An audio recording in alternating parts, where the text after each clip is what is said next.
DIG Om Prakash ಕೊಲೆ ಪ್ರಕರಣಕ್ಕೆ ಸಂಬಂಧಪಟ್ಟ ಹಾಗೆ ನ್ಯೂಸ್ 18ಗೆ ಹತ್ಯೆ ನಡೆದ ಸ್ಥಳದ ದೃಶ್ಯಾವಳಿಗಳು ಲಭ್ಯವಾಗಿದೆ.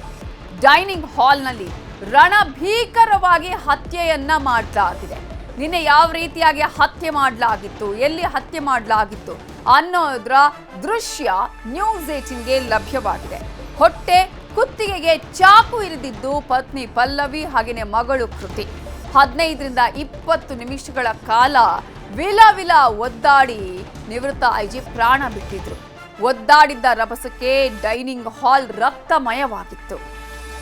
ಇಡೀ ಒಂದು ಪ್ರಕರಣವನ್ನ ಗಮನಿಸ್ತಾ ಹೋದ್ರೆ ಇದು ಹಲವು ಸಮಯಗಳಿಂದಲೂ ಕೂಡ ಕೌಟುಂಬಿಕ ಸಮಸ್ಯೆ, ವೈಮನಸ್ಸು ಇತ್ತು. ಆದ್ರೆ ಪ್ರತಿನಿತ್ಯ ಜಗಳ ಆಗ್ತಾ ಇತ್ತು.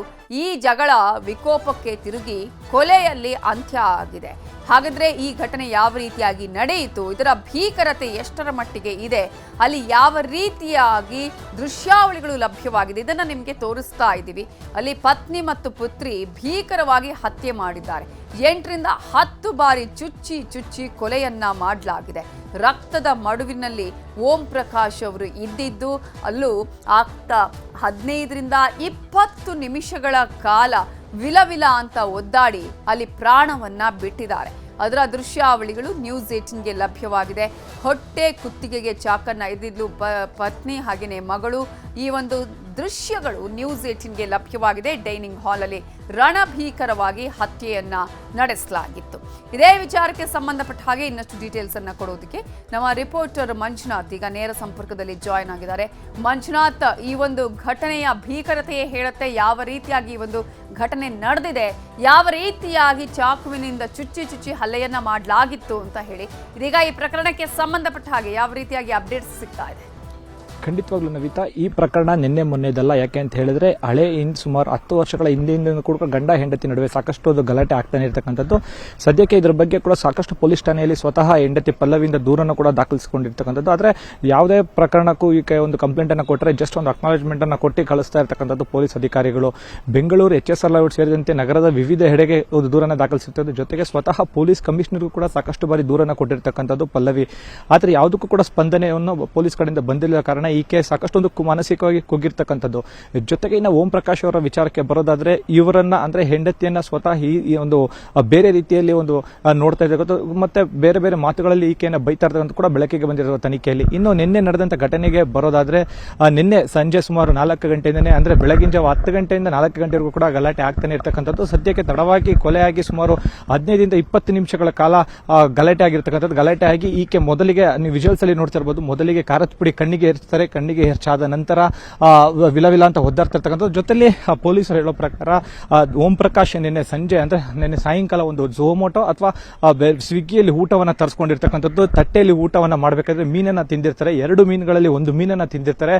ಅದಾದ ನಂತರ ಖಾರದ ಪುಡಿಯನ್ನು ತಗೊಂಡ್ಬಂದು ಕಣ್ಣಿಗೆ ಎರಚ್ತಾರೆ. ತಕ್ಷಣ ಅಲ್ಲೇ ಚಾಕುವಿಂದ ಚುಚ್ಚಕ್ಕೆ ಸ್ಟಾರ್ಟ್ ಅನ್ನು ಮಾಡ್ತಾರೆ. ಸುಮಾರು 7ರಿಂದ 8 ಬಾರಿ ಹೊಟ್ಟೆ, ಎದೆ ಹಾಗೂ ಬೆನ್ನಿಗೆ ಚುಚ್ಚಿರ್ತಕ್ಕಂಥದ್ದು. ಅದಾದ ನಂತರ ವಿಲ ಅಂತ ಹೇಳಿ ಓಂ ಪ್ರಕಾಶ್ ಅವರು ಒದ್ದಾಡ್ತಾರೆ. ಅದಾದ ನಂತರ ಬೆಡ್ಶೀಟ್ ಅನ್ನ ಸುತ್ತಾರೆ. ಬೆಡ್ಶೀಟ್ ಅನ್ನು ಸುತ್ತಿ ಪೆನಾಯಿಲ್ ಅನ್ನ ಬಾಡಿ ಮೇಲೆ ಹಾಕಿರ್ತಕ್ಕಂಥದ್ದು ಅದೆಲ್ಲವೂ ಕೂಡ ನೋಡಿರ್ತಕ್ಕಂಥದ್ದು. ಜೊತೆಗೆ ಇನ್ನ ಸ್ಥಳಕ್ಕೆ ಧಾವಿಸಿದಂತ ಪೊಲೀಸರು ಕೂಡ ಶಾಕ್ ಆಗಿರ್ತದೆ. ಏನಂತಂದ್ರೆ ಒಬ್ಬರೇ ಈ ಕೆಲಸವನ್ನ ಮಾಡಕ್ಕೆ ಸಾಧ್ಯ ಇಲ್ಲ. ಯಾಕೆ ಅಂತ ಹೇಳಿದ್ರೆ ಆ ರೀತಿಯಾಗಿ ಒಬ್ಬರಿಂದ ಕೆಲಸ ಮಾಡಕ್ ಸಾಧ್ಯ ಇಲ್ಲ. ಇನ್ನ ಇದಕ್ಕೆ ಯಾರಾದ್ರೂ ಸಪೋರ್ಟಿವ್ ಆಗಿದ್ದಾರೆ ಅಂತ ಹೇಳಿ ಮಗಳ ಕೃತಿ ಇನ್ಸಿಡೆಂಟ್ ಆದ್ಮೇಲೆ ಫಸ್ಟ್ ಫ್ಲೋರ್ ಅಲ್ಲಿ ಆಕೆ ರೂಮ್ ಅಲ್ಲಿ ಬಾಗಿಲು ಹಾಕೊಂಡಿರ್ತಾರೆ. ಪೊಲೀಸರು ಹೋಗಿ ಎಷ್ಟೇ ಬಾಗಿಲು ತಟ್ಟಿದ್ರು ಕೂಡ ಬಾಗಿಲನ್ನ ತೆಗೆಯೋದಿಲ್ಲ. ತದನಂತರ ಹಿರಿಯ ಅಧಿಕಾರಿಗಳಿಗೆ ಮಾಹಿತಿಯನ್ನ ನೀಡ್ತಾರೆ HSR ಲೇಔಟ್ ಪೊಲೀಸರು. ಅದಾದ ನಂತರ ಹಿರಿಯ ಅಧಿಕಾರಿಗಳ ಗಮನಕ್ಕೆ ತಂದು ಬಾಗಿಲನ್ನ ಹೊಡೆದು ಆಕೆಯನ್ನು ಕೂಡ ಒಂದು ರಕ್ಷಣೆಯನ್ನ ಮಾಡಿ ಅಂತ ಹೇಳ್ತಾರೆ. ಆದ್ರೆ ತಾಯಿ ಪಲ್ಲವಿ ಹಾಗೂ ಮಗಳ ಕೃತಿಯನ್ನ HSR ಲೇಔಟ್ ಪೊಲೀಸರು ನಿನ್ನೆ ಸಂಜೆ ಸುಮಾರು 7 ಗಂಟೆಗೆ ಪ್ರಕರಣಕ್ಕೆ ಸಂಬಂಧಿಸಿದಂತೆ ವಶಕ್ಕೆ ಪಡಿತಾರೆ. ಅರೆಸ್ಟ್ ಮಾಡೋದಿಲ್ಲ, ವಶಕ್ಕೆ ಪಡೆದು ತನಿಖೆ ಮಾಡ್ತಾ ಹೋದಾಗ ಈಗ ಅಂದ್ರೆ FIR ದಾಖಲಾದ ನಂತರ ಸದ್ಯಕ್ಕೆ ಅರೆಸ್ಟ್ ಮಾಡಿರ್ತಕ್ಕಂಥದ್ದು. ಇನ್ನ ಮಗ ಕಾರ್ತಿಕ್ ಕಂಪ್ಲೇಂಟ್ ದೂರು ಆಧರಿಸಿ ನೋಡೋದಾದ್ರೆ ಆತ ಎಲ್ಲೂ ಕೂಡ ತಾಯಿ ಹಾಗೂ ಮಗಳ ಅಂದ್ರೆ ಅಕ್ಕನ ಮೇಲೆ ಎಲ್ಲೂ ಕೂಡ ಕಂಪ್ಲೇಂಟ್ ಅಲ್ಲಿ ಬರ್ದಿಲ್ಲ ಈ ತರ ಕೊಲೆ ಮಾಡಿದ್ದಾರೆ ಅಂತ. ಆದ್ರೆ ಪೊಲೀಸರು ಯಾವ ರೀತಿ FIR ಅನ್ನ ದಾಖಲಿಸಿದ್ದಾರೆ ಅನ್ನೋದು ಕೂಡ ಕೂಲಂಕುಷವಾಗಿ ಪರಿಶೀಲನೆ ಮಾಡಬೇಕು. ಇನ್ನೊಂದು ವಿಚಾರ ಬೆಳಕಿಗೆ ಬಂದಿರತಕ್ಕದ್ದು ಏನಂತಂದ್ರೆ ಸುಮಾರು ವರ್ಷಗಳ ಹಿಂದೆ ಈ ರೀತಿಯಾಗಿ ಗಲಾಟೆ ಆಗಿರೋದ್ರಿಂದ ವೈಮನಸ್ಸೆ ಕಾರಣದಿಂದ ಈ ರೀತಿಯಾಗಿ ಕೊಲೆ ಮಾಡಿರ್ತಕ್ಕಂಥದ್ದು ಸ್ವತಃ ಹೆಂಡತಿ ಅನ್ನೋದು ಕೂಡ ಗೊತ್ತಾಗ್ತಾ ಇರತಕ್ಕಂಥದ್ದು. ಮತ್ತೆ ಇವತ್ತು ಅಂದ್ರೆ ಪೋಸ್ಟ್ ಮಾರ್ಟಮ್ ಮರಣೋತ್ತರ ಪರೀಕ್ಷೆ ಆದ ನಂತರ ಅಲ್ಲಿಂದ ನೇರವಾಗಿ ಮೃತದೇಹ ಕುಟುಂಬಸ್ಥರಿಗೆ ಹಸ್ತಾಂತರ ಮಾಡ್ತಾರೆ. ಅಲ್ಲಿಂದ HSR ಲೇಔಟ್ ಅಲ್ಲಿರ್ತಕ್ಕಂಥ ಸ್ವಗೃಹಕ್ಕೆ ಓಂ ಪ್ರಕಾಶ್ ಅವರ ಸ್ವಗೃಹಕ್ಕೆ ಮೃತದೇಹ ಬರುತ್ತೆ. ಅದಾದ ನಂತರ ಇಲ್ಲಿ ನವೇನ್ ಕ್ಲಬ್ ಅಲ್ಲಿ HSR ಲೇಔಟ್ ಕ್ಲಬ್ ಬಳಿರ್ತಕ್ಕಂಥ ಅಂತ ಏನು ತೋರಿಸ್ತಾ ಇದೀವಿ ಇಲ್ಲಿ ಅವರ ಒಂದು ಪಾರ್ಥಿವ ಶರೀರವನ್ನ ಇಡ್ತಾರೆ. ಇಟ್ಟು ಕಂಪ್ಲೀಟ್ ಆಗಿ ಹಿರಿಯ ಪೊಲೀಸ್ ಅಧಿಕಾರಿಗಳು ಅವರೆಲ್ಲರೂ ಕೂಡ ಅಂತಿಮ ನಮನಕ್ಕೆ ಬರ್ತಾರೆ. ಜೊತೆಗೆ ಈಗಾಗಲೇ ಎಲ್ಲ ರೀತಿಯ ಸತತ ಸಿದ್ಧತೆಗಳನ್ನು ಕೂಡ ಮಾಡ್ಕೊಂಡಿರ್ತಕ್ಕಂಥದ್ದು. ಇನ್ನ ಇಬ್ಬರು ಪೂಜಾರಿಯರು ಕೂಡ ಬಂದಿರತಕ್ಕಂಥದ್ದು. ಅವರು ಕೂಡ ಅವರ ಹೇಳಿದ ರೀತಿಯಲ್ಲಿ ಒಂದು ವ್ಯವಸ್ಥೆಯನ್ನು ಮಾಡ್ಕೊಂಡಿರ್ತಕ್ಕಂಥದ್ದು.